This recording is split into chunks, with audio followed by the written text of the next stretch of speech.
Hello বন্ধুরা, আপনারা সবাই কেমন আছেন? আশা করি অনেক ভালো আছেন। তো পল্লীগ্রাম টিভিতে আমাকে নিয়ে একটা ভিডিও আপলোড হয়েছে। তো আমি স্বপ্নেও ভাবিনি যেরকম ভিডিও পল্লীগ্রাম টিভিতে আপলোড হবে। তো ভিডিওটা দেখার পর অনেক খারাপ লাগলো এবং অনেক রাগও হলো, আবার অনেক ভালোও লাগলো।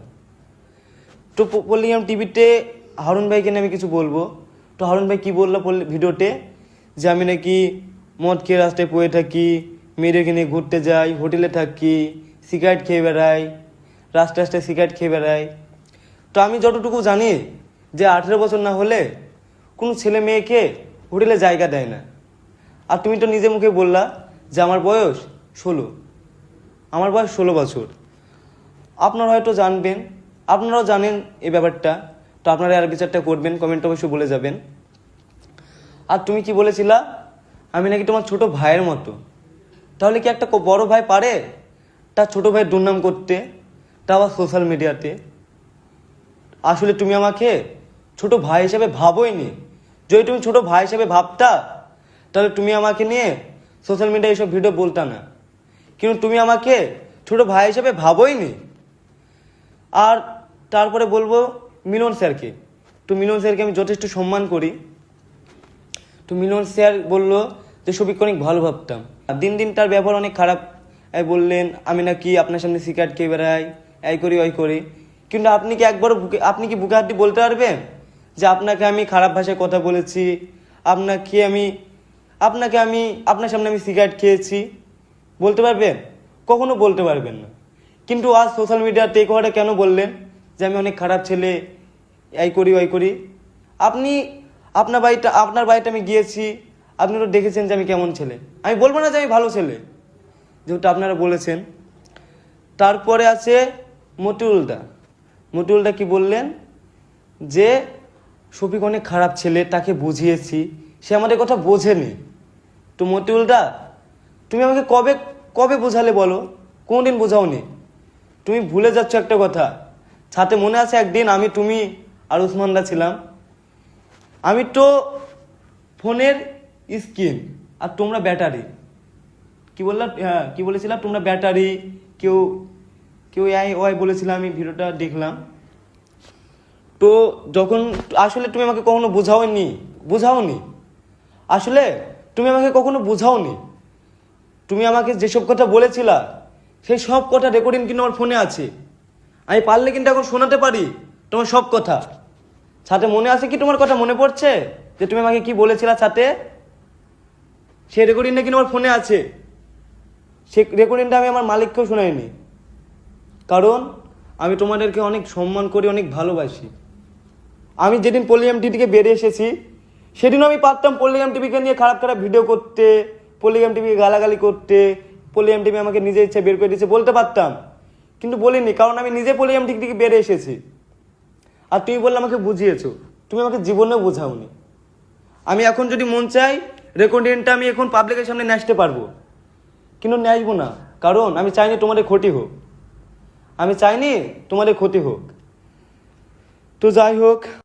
তো বন্ধুরা, তোমরা তো পল্লীগ্রাম টিভির ভিডিও দেখলে, যেখানে পল্লীগ্রাম টিভির মালিক আমাকে বলছে, রহিম মামা, যে তুমি যেখানে আছো অনেক ভালো থাকো এবং যার সাথে ভিডিও করছো অনেক সুন্দর করে ভিডিও করো, আমি তোমার জন্য দোয়া করব।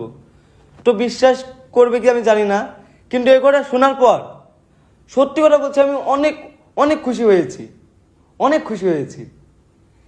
আর আমিও পল্লীগ্রাম টিভির জন্য একটা কথাই বলবো, যে তোমরাও অনেক দূর এগিয়ে যাও, সুন্দর সুন্দর ভিডিও করো।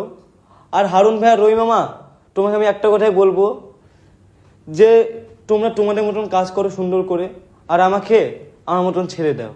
কিন্তু আমি একটা জিনিস বুঝতে পারছি না, আমি চ্যানেল খুললে আমার চ্যানেলে কে স্ট্রাইক মারছে আমার চ্যানেলে? আমি এখনও কিন্তু বুঝতে পারছি না, এবং বুঝতে পারলেও তার নামটা আমি সোশ্যাল মিডিয়ায় বলবো না। আর আমি চাই পল্লীগ্রাম টিভিতে হয়তো আমি ভিডিও করতাম আগে, কিন্তু এখন করিনি। কিন্তু যখন পল্লীগ্রাম টিভিতে ভিডিও করতাম তখন আমাকে নিয়ে কেউ খারাপ কথা বলেনি। আজ পল্লীগ্রাম টিভি থেকে বেরিয়ে এসেছি, তখন আমাকে নিয়ে খারাপ কথা বলছে।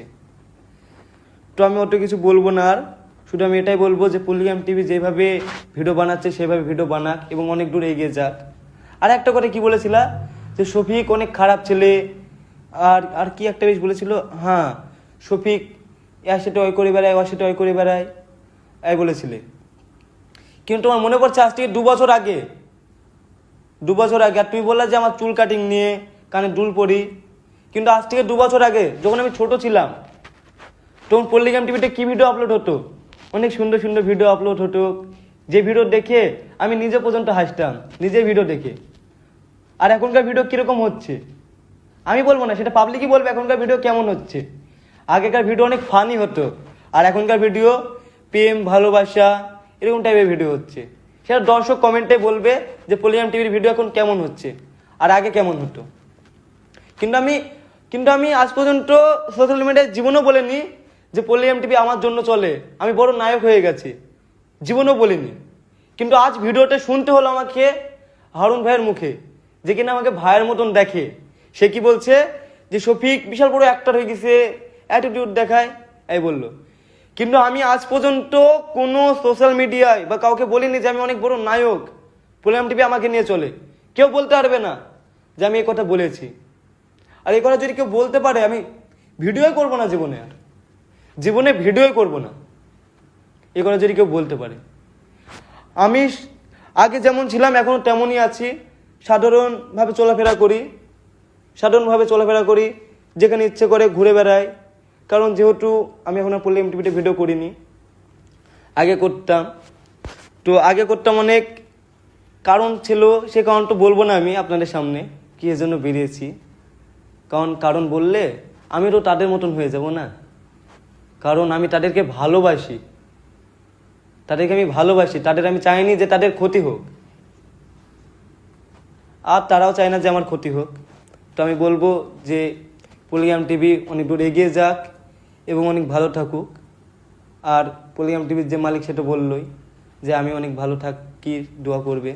তো যাই হোক, তো আপনারা এই ভিডিওটা দেখে আপনাদের মনে যেরকম মনে হবে সেটা আমাকে কমেন্টে জানাবেন।